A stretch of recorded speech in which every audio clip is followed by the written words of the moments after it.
ആരംഭകാലം മുതൽക്കേ തന്നെ എല്ലാ മനുഷ്യരെയും ഒരു പ്രശ്നം സദാ വരച്ചുകൊണ്ടിരിക്കുകയാണ്.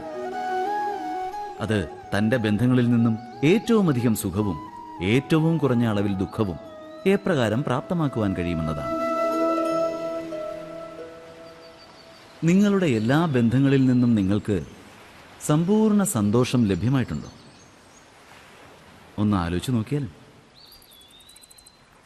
നമ്മുടെ ജീവിതം ബന്ധങ്ങളെ ആധാരമാക്കിയാണുള്ളത്. നമ്മുടെ സുരക്ഷയും ബന്ധങ്ങളെ ആധാരമാക്കി തന്നെയാണുള്ളത്. അതുകൊണ്ട് തന്നെ നമ്മുടെ ജീവിതത്തിലെ സകല സുഖങ്ങൾക്കും ആധാരമായിട്ടുള്ളതും ഈ ബന്ധങ്ങൾ തന്നെയാണ്.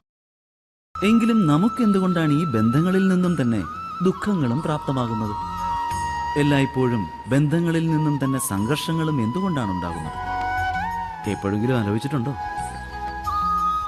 ഒരു വ്യക്തി മറ്റൊരു വ്യക്തിയുടെ അഭിപ്രായത്തോട് യോജിക്കാതിരിക്കുകയോ നിരാകരിക്കുകയോ ചെയ്യുകയും ആ വ്യക്തിയെ പരിവർത്തനം ചെയ്യുവാനായി പ്രയത്നിക്കുകയോ ചെയ്യുമ്പോൾ സംഘർഷം ജന്മമെടുക്കുകയാണ്. അതായത് എത്രത്തോളം നിരാകരിക്കുന്നുവോ അത്രയും അധികം സംഘർഷം.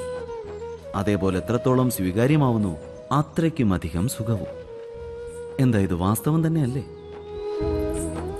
മനുഷ്യർ സ്വന്തം ആഗ്രഹങ്ങൾക്കും അഭിപ്രായങ്ങൾക്കും കടിഞ്ഞാനിടുകയും മറ്റൊരാളെ വിമർശിക്കാതിരിക്കുകയും ആ വ്യക്തിയിൽ പരിവർത്തനം വരുത്തുവാനുള്ള പ്രയത്നം നടത്താതിരിക്കുകയും മറിച്ച് സ്വയം പരിവർത്തനം വരുത്തുവാനുള്ള ശ്രമം നടത്തുകയും ചെയ്താൽ, അങ്ങനെയായാൽ ബന്ധങ്ങളിൽ നിന്നും സന്തോഷം പ്രാപ്തമാക്കുക എന്നത് കഠിനമായ കാര്യമാണ്.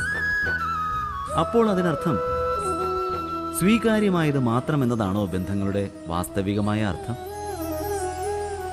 ഇതേപ്പറ്റിയും ഒന്ന് ആലോചിച്ചു നോക്കിയാൽ